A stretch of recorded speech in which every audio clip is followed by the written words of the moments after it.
We're here with Mr. Anthony Mann. My name is Tyree Johnson Mack. We're here at the Children's Coalition Incorporated. Today's date is Saturday, May 29th. And 2010. 2010.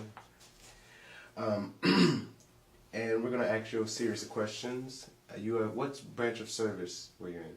I was in U.S. Army. U.S. Army. Okay. What was your rank? I was E7 when I retired. Could you describe to me the level E7 is, from a level from 1 to 10 being the highest and 1 being the lowest? 7. Level 7 position as one of the senior NCOs in the United States Army. Okay. What was that title? Sergeant First Class. Were you drafted or did you enlist? Enlisted. Where were you living at the time? I was living in South Bay, Florida. South Bay, Florida. Mm-hmm. Why did you join? Why did you choose to join? It was just something I need to do to keep myself, situation came about, and my uncle was in the military, and I think it called hope to me and helped me out. Okay. Why did you pick this branch of service, though? I think I always wanted to be a mechanic, like a pilot mechanic, and I think my eyesight wasn't good enough for it. And so I went into a wheel vehicle, and it was very exciting. Okay. Do you recall your first days in service? Oh, yes. I was at Fort Benning, Georgia, infantry training, because I was an infantry soldier the first 3 years. It was a cultural shock to me, first time leaving home, being away, being told what to do. Being a young man, that was a hard thing to do at the beginning, but at the same time, it developed me.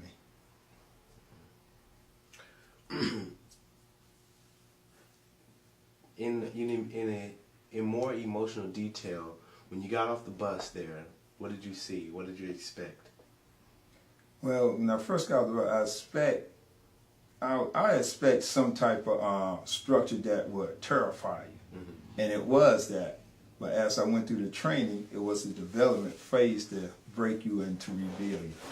It was terrifying because everybody was quiet, nervous, and scared. You have a different race, different ethnic groups, culture, and you have to adjust to. So it did terrify me at the age of 19, Now, I was from the street, but it's different when you're in a tight situation or more strict, the atmosphere. Do you remember your instructors, your drill sergeants? Oh, 23. I remember the size because when I went to Hawaii, I met my drill sergeant. I remember his face feature. Couldn't remember his name. And I was a young E5, and I stood up to him and said, I told him I hated his gut, but at the same time, I told him thanks because he taught me well to be a soldier. How did you get through that time, since it was such a hard time for you being young? I played a lot of sport, so the physical fitness part didn't bother me. It was just the discipline of listening to an adult figure, because my dad wasn't there, to tell me, you get up in the morning, do this before I get up, this is the time you'll be in place to be on time. And I think that's the difficult part that I went through, is that not knowing and have a structure say, hey, this is a time limit, time zone, you will be here, you'll be there. I've been told when to eat, when to go to bed, when to go up, time you will take a shower, when you will clean up. And I think that was the difficult part. Which war did you serve in, if you served in any? I served in the Saudi Arabia War and the Iraq War. Okay. Where exactly did you go in Saudi Arabia? First, we was in Kuwait, in Saudi Arabia, at the border of Kuwait, waiting to enter into Iraq. Okay. And when the order was given, we entered into Iraq. Okay. Do you remember, when you arrived there, do you remember what it was like? What was the atmosphere like? In a way, it was excited and it was scary, because my job was, I was recovery. And my job was to recover damaged equipment, repair it on the spot, and I was following the frontline armored tanks units. So I had a lot of protection, but it was scary. So your job assignment was similar to that of a mechanic. Right, right. Did you see any combat? I haven't fired myself in Saudi Arabia because I was support.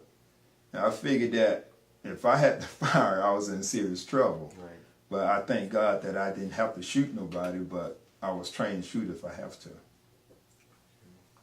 Now, in Iraq, did you see combat? I seen combat, but on the way traveling through Iraq, going to the location where the combat was, we didn't counter directly attack on us, but the unit behind us got hit. And that was the scary part because we was on alert. We was in the spot to get hit, but by protection of the grace of God, we surprised them and we went to our location without any conflicts. But other units behind us did. Okay. Were there many casualties in your unit or the unit that was attacked behind you? Not in my unit, but in my battalion. As when we first hit the ground, we had one loss, and I think that's in our battalion. Now in the division, I can't really say because there's certain information they kept from us, just to keep us from calling home, telling parents, and tell the proper authority to get notified. Mm-hmm. But in our battalion, we had one death when we first hit ground. Tell me about a couple of your most memorable events while in the service. I think when I had the opportunity to enlighten young minds as a teacher in the Aberdeen Proving Grounds, an instructor and a small group leader, and the development phase was the impact when I see other soldiers came up in the rank and they came and said thanks for encouragement, teaching them discipline, and also it's very rewarding. What the trades they teach you, it's very rewarding, and at the same time, it's frustrating when you see young soldiers don't catch when you need them to catch. And I had to think about the time that I didn't listen. You know, situation caused me to grow up, and so remember time was getting deployed with a group that you went with, and they all came back at the same time. Accomplished tasks that was seemed difficult, but wasn't hard. And when we did that, it was rewarding. That knowing that we will accomplish something. When, to me, my opinion, that when our own country didn't realize that we did it because of the loss of life. There was a lot of loss of life during the first round in Iraq. It was. And the thought do cross your head. Not knowing is you going to make it back home, traveling down that dangerous highway, and every time a convoy went out and they come back, there was a lot of joy or fellowshipping again with your co-workers and comrades. Okay. Were you weren't a prisoner of war, were you? Oh no, thank God. Were you awarded any medals or any citations? Yes, I got a Brown Star from my performance down there. And I didn't expect it, but according to my job and where I was at, in the time period I had to get my battalion, motor pool, and all the shops up, and kept it running, I received a Brown Star. You know, reporting some incident on a convoy, and my commanders figured that outstanding performance to reserve award. You know, I didn't expect it, but it was a blessing to receive it. Did you sustain any injuries while in the service? I haven't.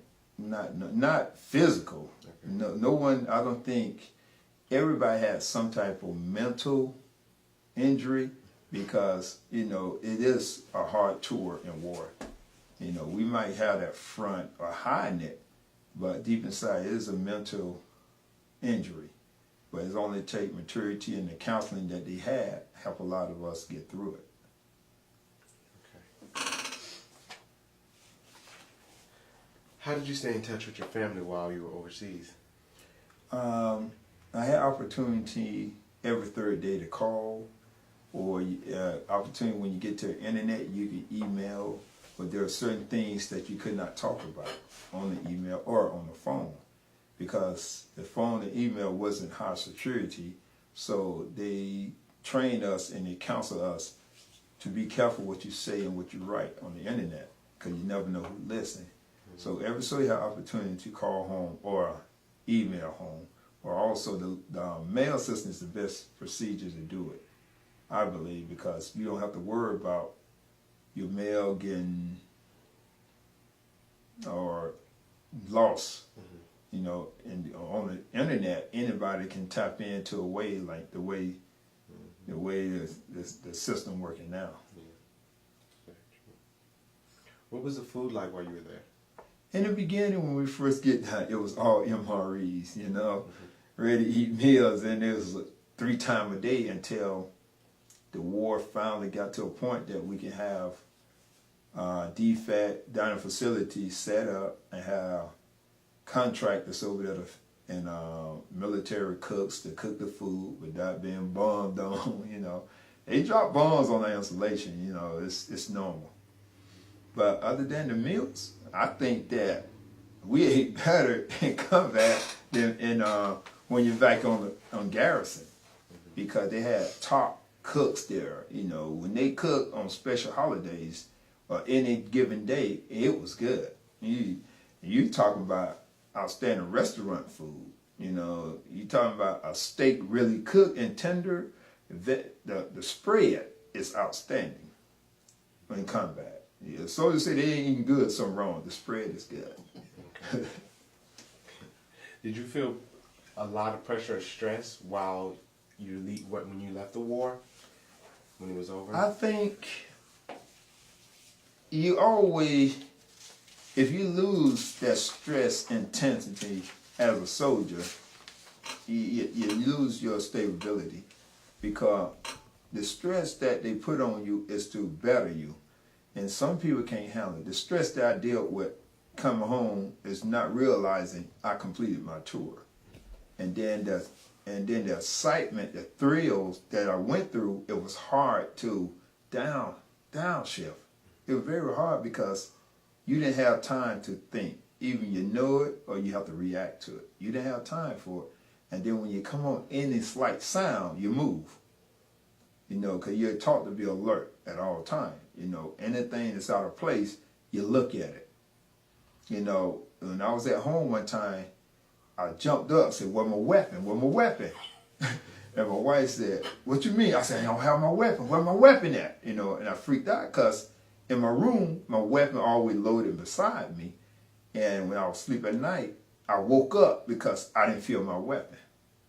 And my wife said, "No, you're not in Iraq no more." I said, "I'm sorry," because that's the alertness that you get. And when it's too quiet, you get nervous. When it's quiet, you get nervous. The only stress, I think, is going back from war to civilian. That's the hard part, is to let go and get back into the mode of saying, "Hey, this is the time for you to get your thoughts together." Because until now, I think they what they call it post combat stress is now they're really dealing with it, because that was an issue. If you look back in the Vietnam era, there was an issue and they didn't understand it. But now they've done a good handle on it. But any stress that when you're leaving out of the military, you got to remember that you're used to always moving. You're used to always thinking on the move, reacting first. And then once you react, then at the same time, you got to figure out, okay, do their reaction cause you to act differently than what you would act normally? And stress getting out of the military, I think every soldier go through it, because they was on a certain structure, and then you get back to the States, everybody laid back. They don't understand what America really stands for, and then it bothers you that people take stuff for granted. Especially if they never went to war, especially if they never had no family member, friend that no kin to you and like a brother. And getting out, it's hard. When I first got to the military, retired, it was hard. I was lost. They trained me getting out. Yes, they did. They took me through classes. They prepare you. But all the classes they prepare you don't really prepare you. You got to step out, just like going in. The recruiter tell you what you expect, but when you get in there, what they tell you ain't exactly what you're going to receive. Because the different mind state have to change, and we got to learn to let go. Because right now, I've been out going on 2 years. I got in December 8. It's 2010. I still got that mentality, I still watch my back. I still watch what people say, how they move, how they approach me. I still do that because I've seen so much and I've seen so much, and I don't want nobody to approach me in a way that I can't defend myself. And that's the alertness, and that's the stressful part, that you still can't trust your coworker. And you know that on the job they don't have no weapon, or you know that they ain't gonna do no harm to you. It's just that little bit of stress, alertness that you're always gonna have. It's just like, I used the example when I used to talk to the youth, that if you corner a cat, if a dog corners a cat, that cat gonna fight. That cat gonna stay alert to the environment. And that's what the Army do to you. It's teaching you to be alertness, and then when you get out and to let that go, it's hard. And that's the stressful part. It affects your family life too, believe it or not. Because they get used to a certain lifestyle. They get used to certain protection. And all of a sudden you're not around military installation. You're not surrounded in that protection zone that you're gonna be okay. And then now you're around a lot of crime. My kids is not used to certain crime stage. They deal with it because I taught them, hey, you're not on a military installation. It's different where you carry yourself, how you talk to people, how you hang around certain individuals. It's different. Because in the military, their kids are structured. Say, hey, if the kids get in trouble, the dad's in trouble. So you structure down to respect people. And also when I get home, now I'm at the Army, I teach them the same way. When I teach them respect everybody, like you did when you was on military installation. And they're very stressful because now it's a different culture. It's way different. And I really think that once a military person retire or get out, I think there should be a follow-up treatment, some kind of way. The VA hospital is great, but they only do so much.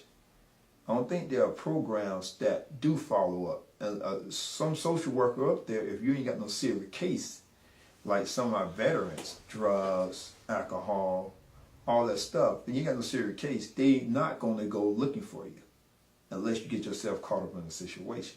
Then they have no choice. But the ones that are outstanding, yes, we get a yearly physical, yes, but that's a long time to be examined. If you got the young soldier that go 3 years, come out of war, now the young soldiers go in, they're going to hit war almost 2 to 3 times before their first tour is over. I only hit Iraq one time out of 23. I was blessed because of my position and the job I held. But these young soldiers get out of basic training, they'll go to the unit, they get deployed, they come back for about 6 or 8 months, and then they practically deployed again. They hit 2 to 3 deployment for their first year, for first contract is over with. And that's very stressful. And then they come home, and it really hit them then when there are no follow-up. They go to VA say, okay, this is for you, that's it. If you don't go in or request some things, and they don't teach you, they train you, what they do is that you got their program you have to go through before you get out. It tell you these things, but it don't tell you how to deal with the stress out the Army. And that's why you see a lot of young soldiers, when they get out, they on drugs. If they don't go back to their family or someone to pull them up, or they ain't spiritual led, they're lost, they're hurt, and that's stressful. And I think that VA need to do more. They need to have some follow-up. Doesn't matter if the person come in or not. If they sign in the VA hospital to be used a medical facility, they should have a follow-up, at least every 6 months. Don't wait till once a year, but hey, I just thank God that I worked there, so if I feel something wrong, I can just go upstairs. And I did 22 and a half years, so I understand that, hey, I raised my kids. I know if something ain't wrong, me and my wife, we talk, and we make a decision. And I also was taught as I grew up as a young soldier was, and I never take my problem home, but I always discuss with my wife. So I think there's stress. And you can see it as today that civilians go through stress too. Losing jobs. A veteran when they got the Army, they ain't got no job. If they ain't got the proper skills to train them to go use it, especially the infantry. If they don't go be a police or a security guard, what you gonna use? You don't have no skills. You know how to shoot and kill somebody, but you don't have no skills. If they don't be taught to find a different trade while they're in, they lost. Ain't nobody gonna hire. Security job hard to get. Police job, they cutting back. So what you're a trained killer. You can shoot a fly off the top of a branch, but you can't get a job as an infantry soldier. You know, so those are the stress part. And some jobs that the Army have for you, they got good trades. But if you pick the wrong one and you get out, you don't have nowhere to work. And it is stressful. Well, what did you do to keep to? Do you have a spiritual leading? Oh yes, and I think that what helped me is that, you know, and I was raised up in the church, and when I left, and I how the word said, if you raise a child the way to go, he would not flee from it. Now I wouldn't say I was walking straight, but every opportunity I got in church, I went because I was told to go as a kid, and then it benefited me, you know. It benefited me because some things that when I really accept Christ part of my life, I knew how to go into his presence. You know, I had to make decisions when I was over there. When I was in Iraq, I had to send people on the danger highway. I had to pick out convoy to take equipment, to do some stuff. And it's hard to get someone's daughter or son, put them on a convoy list and say, you're going to deliver this equipment. You're going to be in charge of this gun truck. And you've been trained to fire that weapon. You know, that was stressful. And then and I stayed on my knees when I had to make decisions. And when I made that decision, I was terrified. But I knew that if I trust God to bring them back, he did. And then sometimes I had to go on the road myself. You know, I went on the road about 3 or 4 times. And every time I went, before I got to my location, ID went off. When I got in my location, ID went off. When I left my location, ID went off. Got down the road, ID went off. So what does that mean? A bomb went off. It went off, you know. And on my installation, walking to the defect, a bomb dropped behind me. You know, that's terrifying, you know. That's very terrifying. And then you got these young soldiers, you have to make, I was on a convoy, and we was checking the weapon system before we left the gate. One of the weapons backfired, and the bullet hit the guy in the leg. If it wasn't for the protective gear, he would have lost his manhood. Had a hot run, went off, and the shot and the protective gear that we wore reflect the bullet away from him. All it did was escape his leg. Guess what? I had to bandage him up, take him to the doctor, and I had to still go on my mission. We had a mission. You know, he ain't dead. They came and checked the weapon, we swapped it out, and said, hey, this supply got to get where it need to go. So I had to take the convoy on out. So, you know, and I think we make decisions daily. Probably not extreme that the military leaders go through. You know, I never realized the stress level of the ones over me. When you're looking at the commander, the colonel, the sergeant major, the general, the decision they have to make on the element of the unit that they have to send the combat is to me like a small piece of a pie from other small element I have. So it was hard decisions, and it was terrifying. How did you entertain yourself? I did a lot of reading, a lot of praying, and then they had you can go shoot pool, you go to the gym. Oh, the gym over there.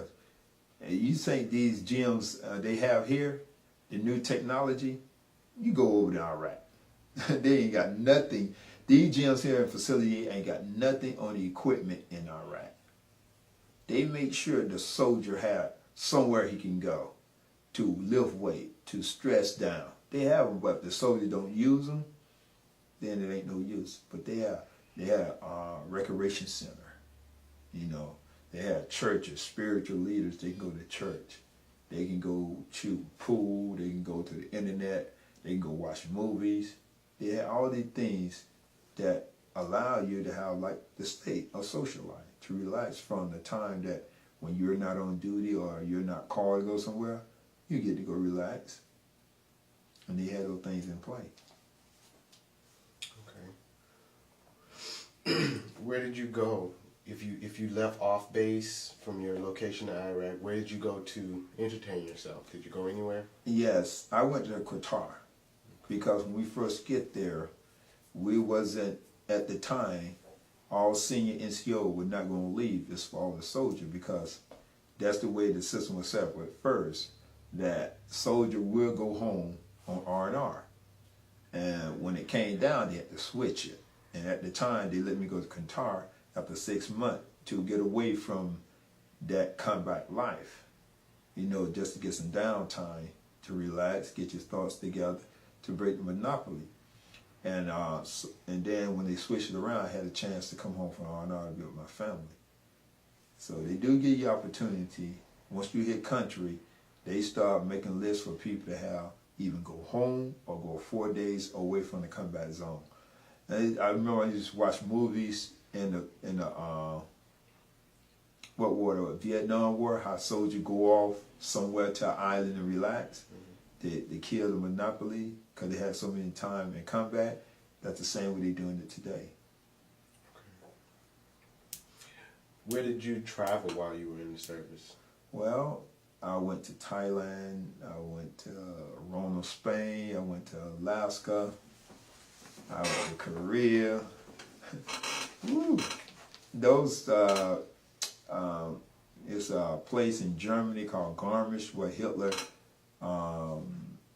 they say Hitler, vacation site, Eagle Nest. You know, yes, I went to, it's a lot of places you can go. You just got to go to the, like an outdoor rec center and sign up for tours. A soldier can travel anywhere in the Army if, depends on their mission. And they got vacation time, they can travel. And I was in Hawaii, you know, so I did a lot of good travel. It's all about training, staying alert, but they can travel in different locations. Okay. Do you recall any particularly humorous or unusual event? Oh yeah, I think confident course is humorous when you got people who terrify heights, and you got to work together as a team. Since I was the tallest, I was the last one going up. So they had to pull me up. When you get a certain level, you have to trust your teammate to pull you up. And my arm slipped out of one of them hands, but it was funny to me because I didn't think none of it, because I trusted them. I didn't think none of it, and they pulled me on up, and when I got down, it was funny then, but it wasn't funny at the time. And in our assault school, coming off the side of a 40-foot tower, and we was up there, and I was in the air position coming off, and this female soldier, she got terrified, and they left me on the ledge until they had to land a chopper because she wouldn't go off.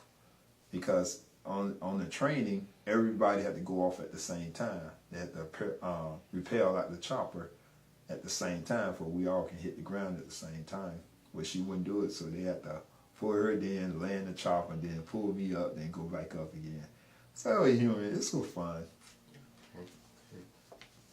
Were there any pranks that any of you guys pulled in your battalion or your unit? Oh, there are always pranks. When you're kids coming up, you always got pranks, especially NCOs. You know, you sleep in your tent. You know, if you hard to wake up, we'll put shaving cream in your hand, and we'll play with it and make you slap yourself. Or you fall asleep and don't wake up, we'll zip you in your sleeping bag and drag you out in the element and leave you out there. You know, stuff like that. Okay. What do you think of your fellow officers and your fellow soldiers? My officers, I was blessed. I was really had some good leadership. Officers, and I think the amazing officer I had was a first lieutenant, and he was a first lieutenant, and we was in our maintenance. I was senior NCO. He was a lieutenant of the MCS, maintenance control shop, and when decision process, if I go to him and say, hey, these are the issues I'm having, and he said, what you think? And I give him my suggestions, he said, do it. And commanders, I was blessed with some great commanders too, you know. It ain't many you can find, but when you do find them, it's like a gift from heaven because they listen to your suggestion. Because they said NCO training officers, especially the young ones, and that's the way the Sergeant Major taught us, was that NCOs, officer get orders, y'all run the company. So when you come up there and you got a suggestion, you bring it to the decision, but they make the decision. And a good officer would take that decision and let you run with it. So I've blessed some good officers. I really consider my 20-some years, I had some good officer leaders. Okay. After the service, do you recall the day it ended? Oh yes. It was a little hectic when it ended because I was trying to retire and stay in Europe, but the paperwork didn't go through right, and we was at the last minute because our furniture was scheduled to pick up. Our flight was scheduled to leave on the 22nd December, and when we went to go process out, everything was chaotic. The leave form wasn't filled out right because I supposed to have been on leave for a long time, and I could have processed in the States. But I took leave over there, not knowing that I don't supposed to be at work. I'm supposed to be processing that. And when it came to chaotic, my battalion was getting ready to go back to Iraq. And it wasn't people that were supposed to sign the proper documents. So I had to send it to another battalion colonel that was in charge of the installation to re-sign the paperwork because of the lead time that I was requesting to get on out of the Army. And I think that was the memory time that I think was hectic. You know, I had a wife, I had 2 teenagers, and we were coming back to the States, nowhere to stay, not knowing exactly where we were going to live at the time. I could have went to my mom's house, but with a family of 4, you don't want to put that on your mom, you know. And so about time, and then when we got to the airport, my wife's passport had expired. And I was trying to tell her a long time to get it fixed, and they wouldn't let her go. Come back from Germany to the States, and I went off. You know, I said, man, I went off at the airport, you know. And they said, well, you got to buy her a round trip ticket, we let her go. I said, I'm not buying no ticket because the government paid me to go home. And so they had to print to make sure that she did have a visa passport, so they typed her name in and found that she did have one, so we had to get back to the States and file for a visa again because she's German and her passport expired. She's a legal immigrant here and she can work. She got a Social Security card and they still will not let her in the country, and it terrified me. And I think that really hurted me because my own countries didn't identify me as this woman back for 15 years. And she traveled everywhere with me, and I think that would hurt me the most. Did you go to work or back to school once you got back in the States? Well, when I got back, I tried to get work first. Okay.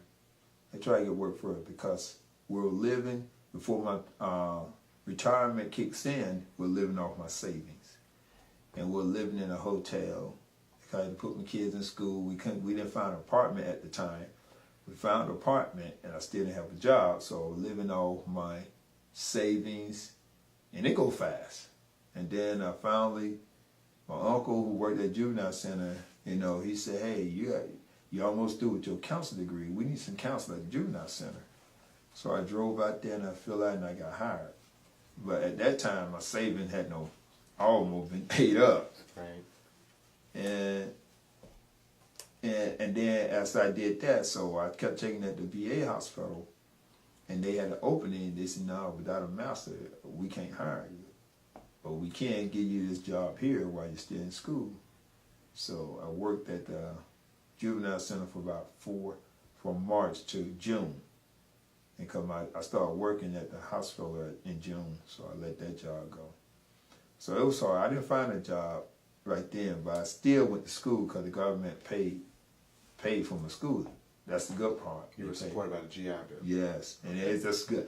I think that was the best system they came out to help the soldier because they force you. Because now, I love the way they're doing it now. They automatic, you can deny it. Once they start it, you can stop it. and deny the GI Bill. But they started automatic. Now, if you don't want it, you got to go and put in paperwork to stop it. And I think in TSP, and I like they started that too, because the reason for TSP is that for they can have a savings get out at a certain retirement time. Okay.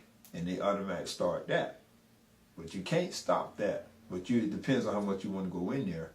And good counseling would tell them don't try to stop it. Because if you do 20 years and your TSP start when you first get in, that's good saving.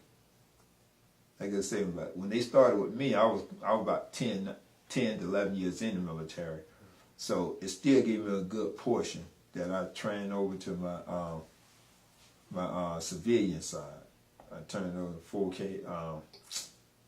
I can't think of the initials now. 401k. Yeah, 401k, and the switch it automatically goes there. So by the time I do 15 to 20 years, depends on how far I get, because I don't think I'm working past 63. I don't think that I'm in a condition that if I can't be prepared to retire at 63, then I've messed up somewhere. And I refuse to go past 63 working with 2 pension and Social Security, if there be any Social Security about that time. I refuse to be working. Okay. Did you make any close relationships while you were in the service? Oh yes, you always does. You know, I can still remember some Foreman, Vonado, a lot of guys that I went through from basic training. You know, I met a guy who was in AIT together. I was in the first organization. He made EA before I did. It was like we were chasing each other.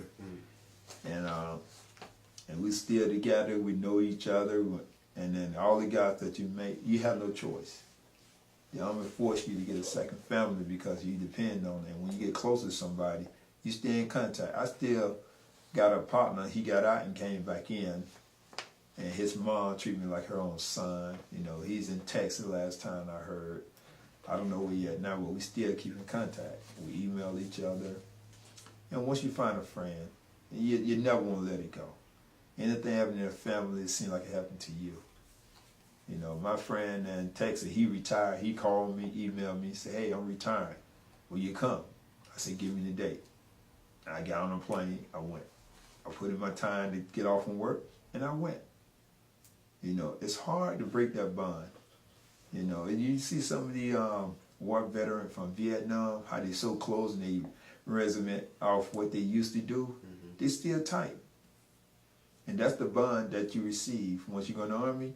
If you open up and get that mentality out your head, you'll find a bond, and it's hard to break. Okay. What did you decide to go into as a career after the war? Social work and psychology. Because I dealt with a lot of young people that came in. I seen the urgency that you can tell when someone didn't have a father figure. You can tell when someone really had to depend on themselves as a young age and just listen to them. And in your own experience, you can be able to touch them, say, "Hey, if you're going to come in the Army, don't come and do 3 years, get something out of it." And the spirit developed, the spiritual in me opened up doors so that I can talk to them. And when I started doing that, and it started affecting your lifestyle, and they started applying it, I said, that's a good feel to help somebody. So I started going to school, slowly but surely, psychology, and plus it helped me in my NCO too.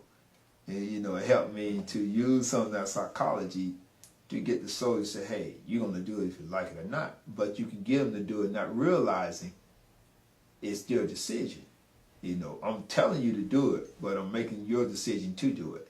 And that's what psychology do is, if you want to better yourself, let it be their decision to do it. But you're implying that you're going to do it. And it helped me to be a better person. It helped me to understand people. And that's why I went in the field in psychology, because psychology it's going to be a well-played job, but it's all about people. It's not the money. It's all about, if we want our nation to grow and become better, we got to be more all about the people. And my spiritual growth helped me to understand that, and that's why I like that field. Do you think the military it had an influence on your thinking to go into that field? Oh yes, it does. Because the reason is that they teach you, say, hey, this is a team thing. And whatever we're going to take, you're going to have to work together. You got to set aside your bias. You got to set aside your race, your ethnic. You got to set aside all these, because each one of us come from different cultures. You know, a lot of blacks come from the South, North, it's different culture. And the military say you set aside that and you come to the mission. I don't care how you do it. If you hate them, you got to learn a way to love them to get the mission done. And that's the key part about it, is that I ain't got to stand your sight, your look, or whatever, but we got to work together to get the mission done. And bring you together. If you work with somebody that you call yourself hating, you're going to get to like them. You're going to get to know, you're going to find in yourself, why do you hate him? And then you can't feel that answer, and you say, then I ain't got no reason to hate him. So the military will force you to work together when you don't want to. If you want to go home, because when I was an NCO, you know, senior NCO in my shop, I used to tell my NCOs, if you can't get the soldier to do it, I'll make you do it. Well, you don't listen, then you better be created to get him to do the job. If not, you send him home and I'll make you do it. And you will do it, or you won't be an NCO again. So the military teach you to work together to accomplish the mission. Okay. Did you attend any reunions? Military reunions, not yet. Okay. Because a lot of them are, all the ones I know, some of them are still in, and it is hard. It's hard to attend them because once everybody get out, if you don't stay attached to them, you really won't do it unless someone in your rank structure to take the ball and do it. It's very hard because once people get out, they want to take that uniform off. They don't want to think about what they went through, because the military give you a standard, and once you out of it, if you ain't got no close net with the whole group that you was in, you're not going to do it unless you're around military installation. You're around military installation, every time you hear a reunion going on, you'll go to it. Because when I was in Aberdeen, they have a lot of, like veteran, like Memorial Day coming up. They got events going on around military, and you got retirees there, they go to them. Because it's that closed net that they have with each other around the military, so they go. But like here, if the reserve unit don't do something, and you got the Navy facility, the Marine Navy over there on Belvedere Road, that little compound, if they don't do nothing, you won't see it if you're not around military installation. So it's very hard to do that. Is there anything you'd like to add to this interview that we didn't cover? Only thing I can say about it is that sometimes our military do get a bad hit. Sometimes they deserve it, but not all the time. You know, because I truly believe that if our country really want to know what the military go to, just join and experience for yourself. And I really think that they need to do more what they're doing after soldiers get out.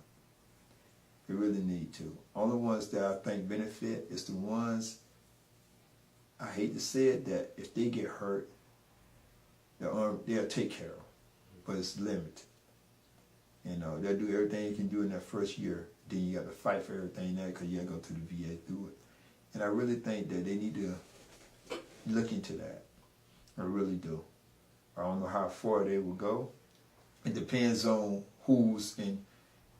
I truly believe the people that in them seats making decisions, they need to be a vet some kind of way. They need to be. They got to have went through something or seen something that someone affect their lifestyle, and they want some answers. Because now war, young people coming out messed up, real bad. Now you look back at the time when I went in, we only had one war. That was in 91. And the next war was in 2003. So that's a big gap. that's a great big gap. You know, we're just, and our force is smaller. It's very small. And then they come back. There ain't no jobs. And I think our military doing it. My son just joined. You know, I was trying to, he's 6'6". I'm trying to get this cat to go to Florida. You know, he got the brains to do it. You know, he going in the intelligent field, you know. And I got two sons that joined. One, he's finna get out ART now. And he went into patrolling field. And the other one going to intelligent field. So, you know, it's something that they seen and that they want to be part of. You know, it was my choice for them to go in, I'll be honest with you. The military was blessed for me because I didn't have the money to go to school or college. You know, I had the ability to do it, but I didn't have no one to prepare me. But they did. And the choice that they make, they seen something. So I had to support her. And I think the military are doing more than they used to. I really think that they can do more, especially when people get out. Thank you for your time. Thank you.